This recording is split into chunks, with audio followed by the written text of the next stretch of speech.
Thank you all for being here today. So good to see some of you I know well. Thank you for being here today. Just before we get started, I think it's always apropos at any gathering, we ought to have a word of grace. And I want to offer a word of grace to each of us as we go through this session this morning. Oh Lord, for all that you've done for us, for this day and for all of the possibilities you've afforded us. Bless us, keep us in your care, undergird us with grace and with power. We ask it in the Creator's name. Amen. Amen. You have the minutes from our June meeting. Is there a motion to approve? Motion to approve. Second. Jinx. Been moved and seconded that we approve our minutes. Thank you so much. Harold, I know you got to leave, and there are other things. We got you last on the agenda. Yes, sir. But you got to leave with the mayor. Talk to us a little bit. Good morning. First of all, I want to thank you for the opportunity to come before you. And I want to thank the city manager and council. Cannot believe it'll be 2 years in December that I came back as a special events coordinator. And it has been 2 extraordinary, incredible years. And we have accomplished a lot over the last 2 years. If you remember, ordinance 2023-064 was approved back in June of 23 and went into effect January 1st, 2024. And then we also partnered with Extra Duty Solutions to help navigate the process as far as scheduling and collecting fees. And that process has really gone very well. Over the past 2 years, we have streamlined and improved the process for our residents and organizers to submit information or requests for special events. Working with the city manager on creating a one-stop shop where organizers and residents can actually come to where we will have all of staff who are involved in special events on site, where we come and sit around a table and they will leave with all the information, all the documents, everything that they will need in order to have a successful event. So we're really excited about that. I want to thank the city manager and Chief Holbrook for their support and making that a reality down the road. But what we're here for today is to actually talk about the ordinance and the fee schedule that you have in your book. The ordinance and the fee schedule has been incredible, and it has accomplished what council set out to accomplish by implementing these fees. One thing that I would recommend or ask for consideration is that when it comes to our neighborhood associations and neighborhood, currently we charge them a $25 processing fee and $10 per barricade. It normally averages about $65 per event plus the 3% extra duty solution fee.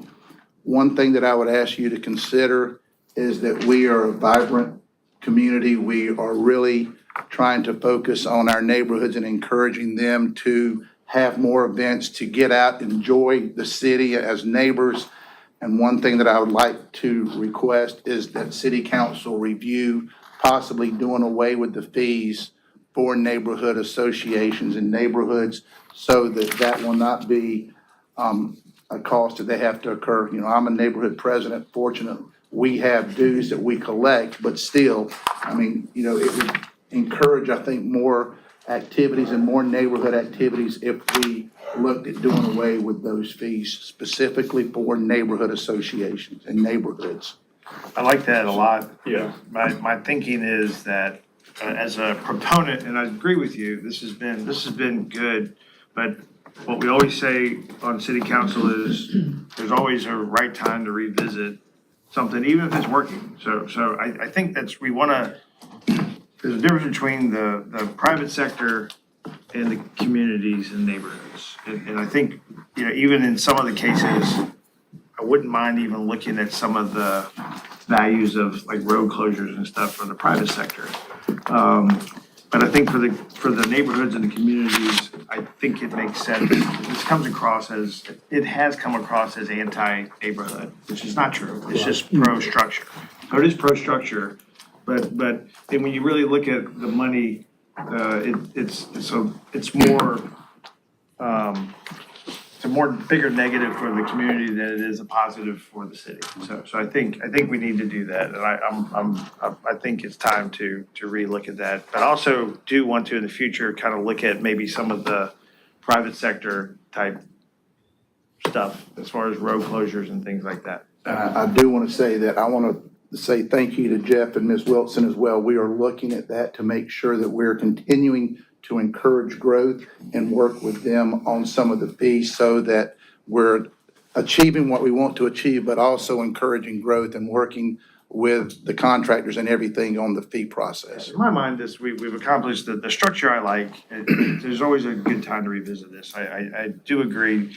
And there may be some things that we want to, that I do think it's reasonable though, that if there's a neighborhood event, that there is a permit that has to be. Other than a fee. And, Yeah. right, and they do have to do a And I special think event permit that's- request that without the fees. allows us to understand what's going on and that there is some activity in the neighborhood that's not per normal. Okay, Yeah. so- And that I is the also standard think- process, and Ms. Wilson does sign off on And I that. think also that with the neighborhood gatherings, having just apply online, it helps us assess if it's a very large gathering that may require additional capacity and security and things like that versus just neighbors getting together during Christmas Yeah, right. So Harold, would your recommendation be to leave the 30-day requirement on the schedule, just remove the fee? Correct. So all the other Yes, part of the that's correct. process? Yes, just remove the fees. So that would be the recommendation. So the recommendation, of course, is to remove the fee, but you still maintain the other piece of that. Permitting, yes, Yeah, sir. the permitting piece. Yes, the permitting request. Okay, okay. But you also mentioned the barricades and stuff Right, the like that. barricade is part of the permitting fees, So that would be a part of? Yes, sir. Okay. That All would right. be a part of the what? permitting fees, The the barricade. barricades. So are we saying across the board, no neighborhood gathering would be subjected to the The barricades? barricade fee nor the permitting fee. You're saying for, So we gotta be clear about Right. that, because you have events such as Halloween coming up Friday in Elmwood Park, Right. okay? So that's huge, and we cannot not have the right public safety requirements, barricades, et cetera. So I'm just being clear whichever way the council wants to go. But again, we talk about picking and choosing things, so we need to be clear as to what the threshold is when there will be fees for certain things. So that was my only concern about this discussion and making sure we have clarity about that. What we have done is, and I'll just use Cottontown because they were very good partners. When they have the art crawl, they pay for the permitting fee, they pay for the barricades because it is a fundraising activity. So that is something, but, I think what Ms. Wilson is saying is Elmwood Park, my neighborhood, there's several neighborhoods that request barricades for Halloween, not because of technically we're hosting an event, but for public safety, because at ours, when I started doing it, we had a child almost get hit by a car running out. So that is the reason I'd like to stipulate if it is a public safety or some type of issue where there's a neighborhood that's not really hosting an event, but there's there's circumstances that come to where there's a public safety issue, is that be waived. So every situation will be different. Yes, sir. The permitting part, of course, becomes central. I mean, that's a central issue. Yes, sir. Every situation will be different, whether it's a Halloween party or whether it's this or whether it's that. You still need the permit. Still need a permit. All right, we're fine. And So to then, go back to what Ms. Wilson's saying, so for Elmwood Park Halloween, so you would consider that for a public safety, are you recommending that we charge them for the barricades or not? Well, they have been, because it has grown, now I think that's a nuanced issue and they do a great job. I mean, we've been working with John and those on this for this year to do some changes. because there's so many people that are coming now that are not even a part of the neighborhood. It's a neighborhood gathering, but it's become like more of a public thing. Yeah. So how did we end up this year with that? We waived the fees because, and it's just like us, I mean, we don't host anything, but the unintended consequences makes it a public safety issue where if you do not block off the street, you stand the opportunity of someone being hit or something like that. So your recommendation would be for in any of the neighborhoods, where it may not be on the level even with Elmwood Park Right. Halloween, but it is a huge gathering, Yes, ma'am. that we will still waive the fees Yes. for Yes, the. ma'am. I think because of you a know, public safety I like issue. that, but you know, one of the things that I was thinking about going into this, because I've been, you know, a lot of this too is just about common sense, which includes safety and other, and so I was wondering going into this, if we would say that you have a budget, you know, and like, in other words, you get $1,500 a year, and if you exceed that, then there's, you know, there's the consequences of that. So I think, but I mean, I guess what I'm saying is on the whole scheme of things, when it comes to the communities, I'd rather be more forgiving than less forgiving, and just promote these types of activities. I mean, in my mind, we want that activity to happen. We do, but then, you know, we get into our off-duty, I know Elmwood Park, they're hiring off-duty officers as well. So are we saying they don't have to pay for the off-duty No, officer? ma'am. I'm just trying to be clear. No, ma'am. I think I'm that's, just trying to yeah, be clear on I think what the we're answer is, saying. yeah. And I've hired an off-duty officer for our neighborhood, so our neighborhood association Okay. pays for that. So it's really, It's just the barricades, really the just city, barricades, yes. which I think makes sense. Barricade. And the distinction on the schedule is related to neighborhood like block parties, where really it's gonna be contained to that neighborhood, unlike the Halloween is a special circumstance.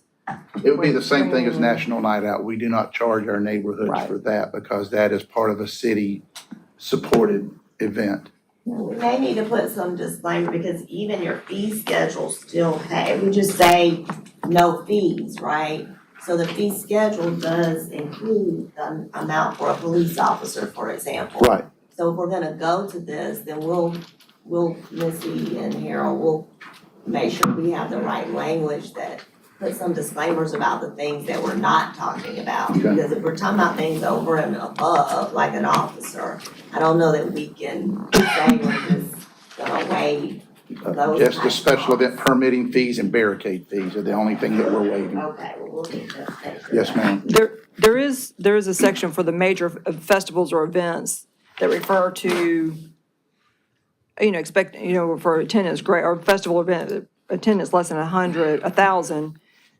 If a neighborhood is hosting an event that's like a fundraiser where they may be bringing in the public and they have vendors and things like that, you're not considering that as a part of this No, waive. no, That that's- would still be, Yes. Right. Yeah. Anything that raising funds or anything like that that is not applicable to. Okay. And Ms. Wilson has been very supportive if there's an issue or something where, you know, she provides the direction that we, you know, what we do on that, so. Thank you. Thank you. Any other questions?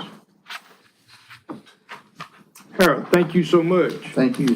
And I know you got to Thanks, get going. So y'all have a Mary has great to get afternoon. going, and you got to get going too. Thank you. Thank you very much. Reverend? Okay, you got that? All right. The next thing we want to do is an honorary street naming for the late Brian DeQuincy Newman. That is sponsored by myself. As you know, Brian was very instrumental in voting that last vote pertaining to Bull Street, a very significant part of our city. I've talked to Mr. Hughes and to Robert, and of course, they are in the documents will prove that they have been very gracious in terms of honoring this young man. Questions? I think this is great. Thank you. Consensually, can we agree? Yeah. Thank you so much. And I forgot to do this at the very beginning. Please let the record show that all members of this committee are in attendance. You already got it? Yes. Thank you, ma'am. Consensually, we agreed upon the sharing of, the name in honor of, Brian DeQuincy Newman. Thank y'all so much. Our next item, of course, is, our application was made by Mrs., is it Melita Silva? Is that right? Is that right? The Silva, is that right? The honoree is Bill Fisher and, William P.H. Fisher. The sponsors of this was, Peter Brown and, Tyler Bailey. The designation, of course, is a placement of a bench in the park. In that Mays Park, is that Mays Park? In Mays Park, and the location is, one of the things that, we've already got a beautiful park there on Trenton Road. Beautiful park. Thank you, Brother Brown. Yes, sir. You did well. It is beautiful, isn't You it? cut down all the trees. I know. Took a lot of tree grief. So, but it all worked out. And we got a beautiful park, and I think you all know that, and you've seen that.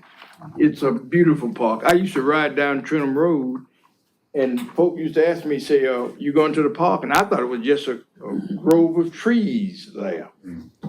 And then it became a very beautiful park, and we are grateful for that. Questions? Consensually then? I think this is really I'm good. sorry. And I really think that as we develop our park system, I'd like to have a much easier way for people to sponsor and to have named items, almost like a university would, you know?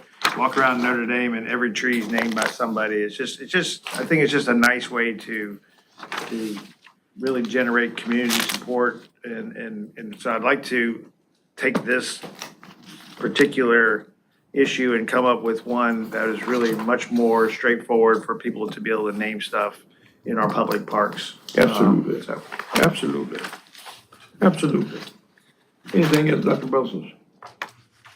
Consensually, then, if you would agree upon that, would you indicate by, no, I ain't gonna say that. Would you Yes, consensually agree I on that? Thank you. I do think, Rev, it would be Go ahead. nice if you could share just one sentence about Mr. Newman and Mr. Fincher for the record, so that we know why I think that would be nice because we do have family members here. What? Mr. Fisher? Fincher. Say a word. Anybody there? Anybody here? Well, we're looking at a park bench. Is that right? yes, sir.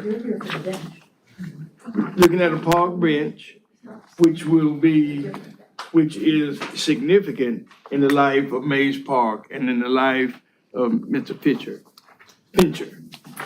It is incredibly wholesome to have a bench there and to have that bench labeled and named with a plaque on Mays Park. What else do we need?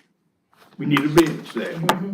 And from what I understand, the bench will be provided by the family. Is that right? I'm not 100% sure. Okay. But I think that's the case. That's correct. Okay. Anything else? I think it says in the application that, he contributed to our That's- business That's landscape, correct. insurance and real estate, and lived in Columbia his whole life. Great. Now, I want to say a personal word about Brian DeQuincy Newman. A young man who left us quite early, 40 years old, was very instrumental and visionary with the Bull Street Project. It was Brian Newman who, when there was some real skepticism about Bull Street and what Bull Street had to offer to this community, it was Brian Newman who cast that deciding vote. And we're grateful for that. You see what Bull Street is today. It is a booming community that fosters some real opportunities for continued growth.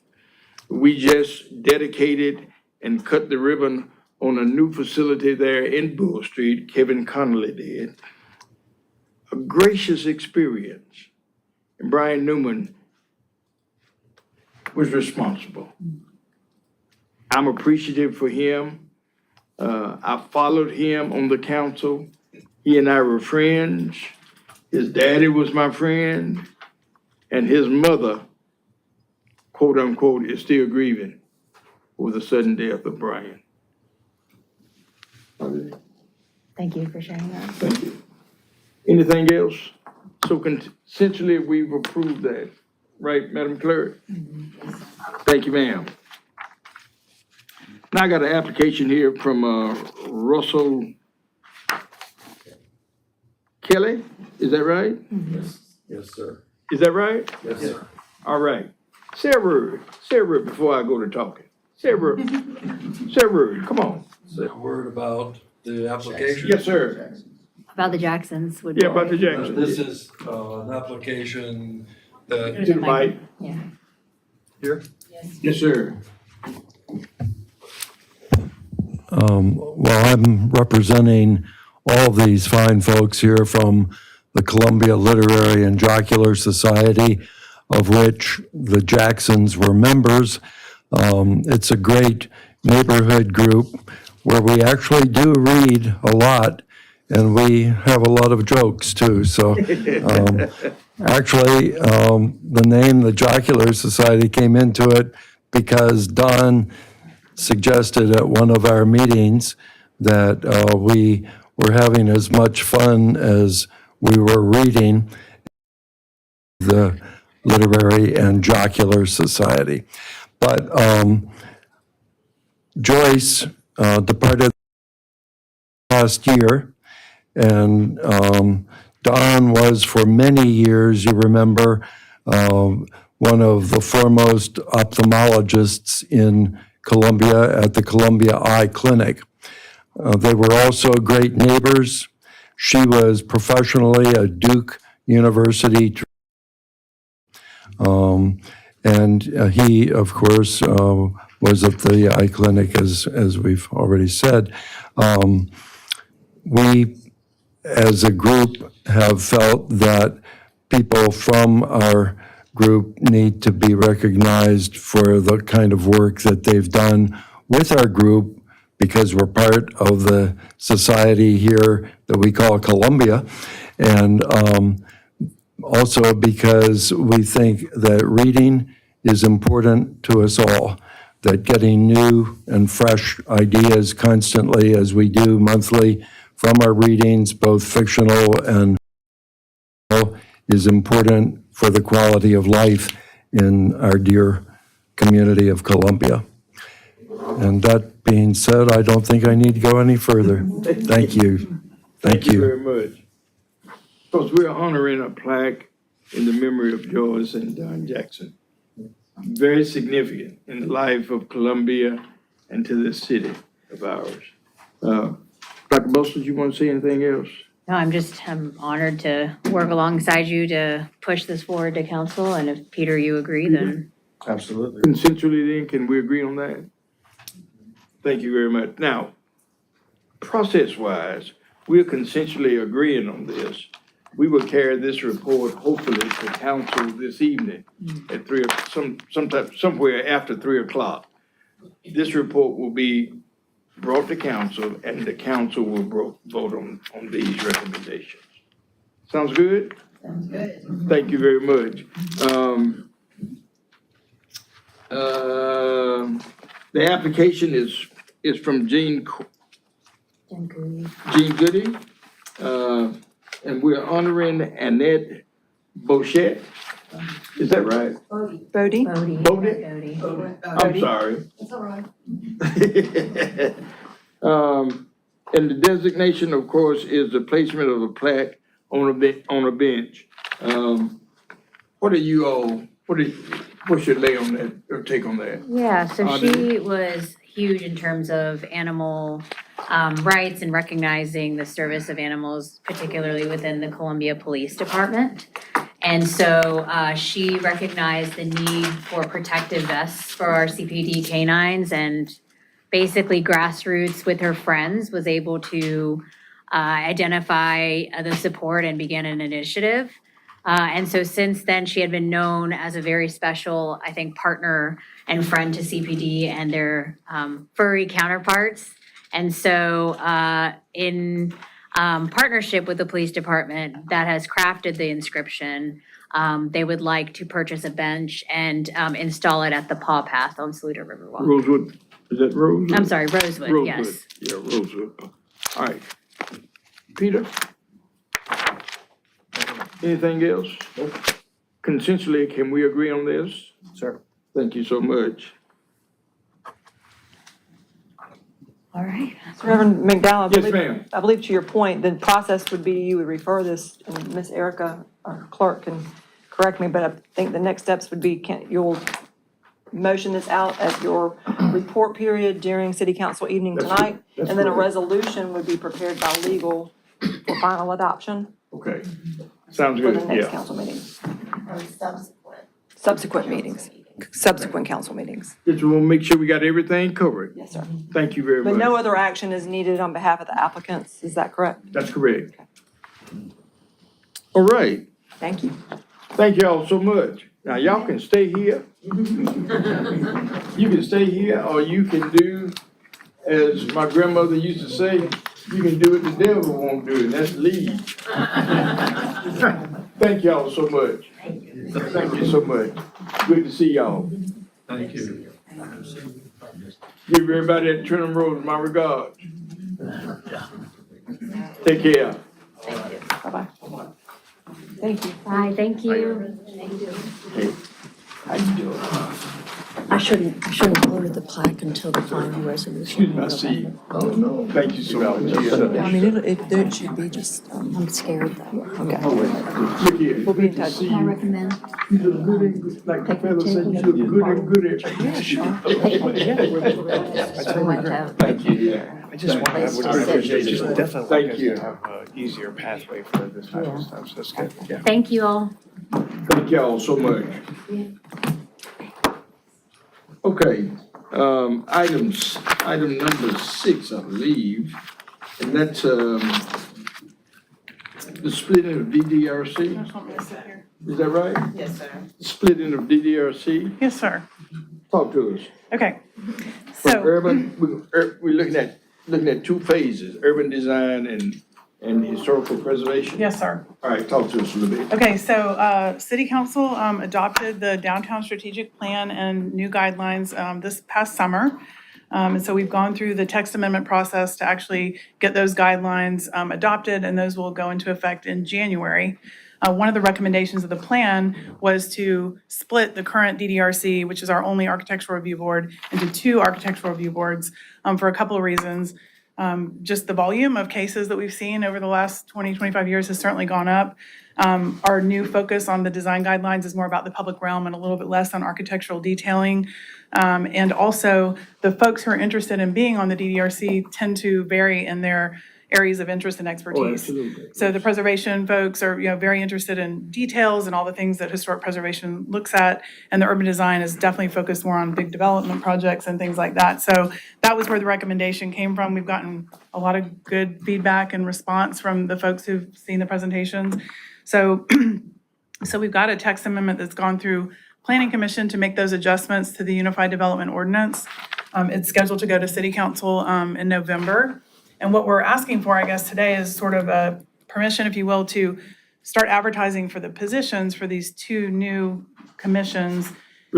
Relative to the split. Exactly. So how does the current Yeah. leadership then break out? So what we're suggesting is, because we currently have a commission of 9, and we have certain required seats, like an architectural historian, that sort of thing. So the new boards, the recommendation is that the Historic Preservation Board be 7 members and the Urban Design Board be 5. They do have recommended required seats. Some of the seats have, professional expertise.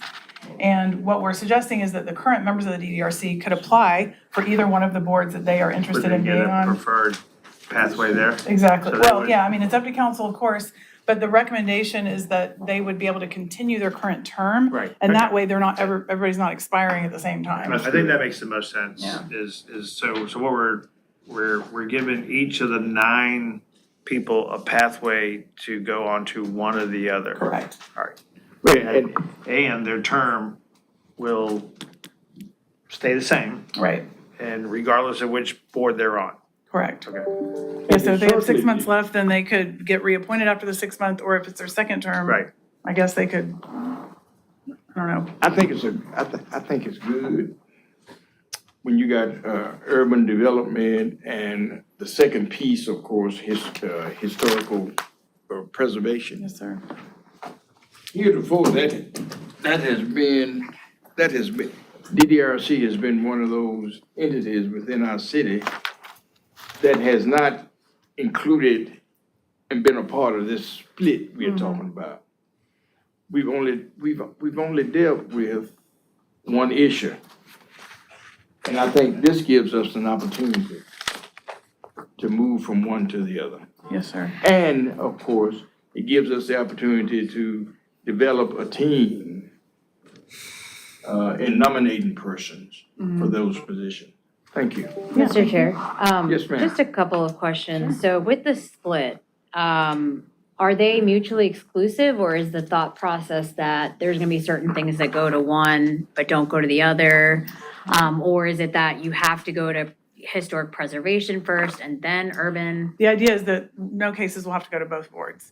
So, and like the way it works now is, for example, in the West Gervais Street Historic District, for example, it's also within a bigger urban design overlay. Projects that are reviewed in that district only are looked at by the preservation committee, because that's generally more rigorous and specific. So if there were ever a case that were falling in both districts, it would typically be looked at just by the preservation folks.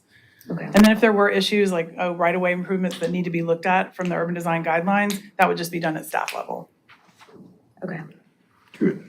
And your recommendation for this is to go into effect January upon the So the appointment of the, yes, so the guidelines have already been, that is what the ordinance says, that they will be in effect in January. Okay.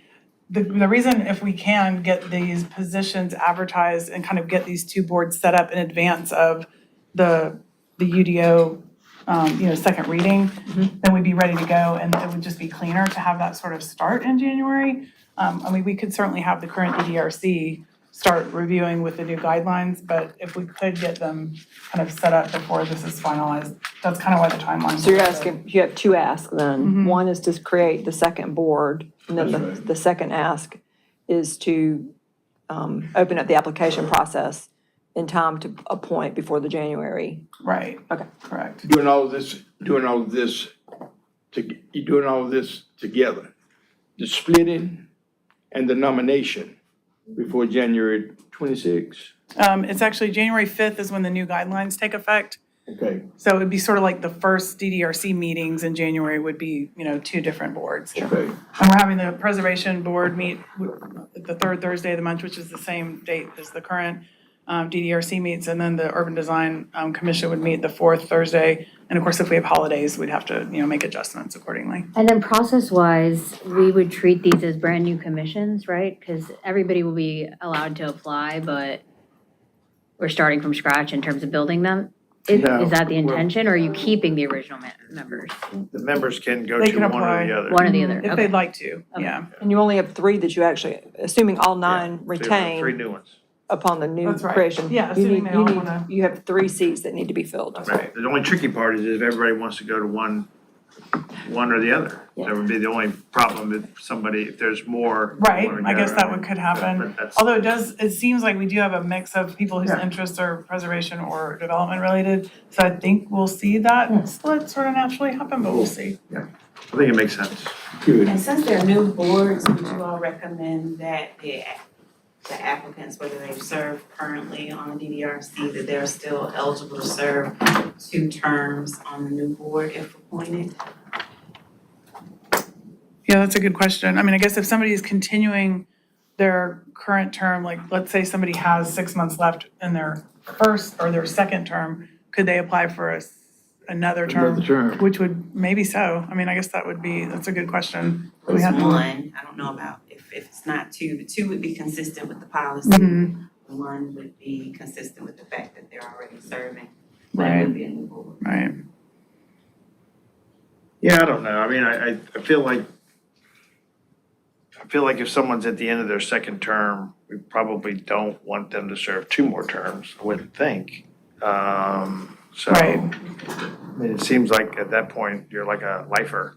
But also for the purposes of the board, you're still serving. Yeah, give everybody an opportunity. Yeah, like you're still on a board, so I think that the term should be consistent because you're getting the option to go to either one. Yeah. So I think Yeah. we're saying the same thing. Yeah, we are. So they're Yeah, at the end of their second term. Yeah. Yeah, Thank That's you. it. yes. Okay. Okay. I think bottom line is consensually, We agree. we agree. We agree with you. Right. Urban design and historical preservation. Splitting that, working out the ins and outs on that. That's gonna come down the loop. Yes. And we appreciate that. All right.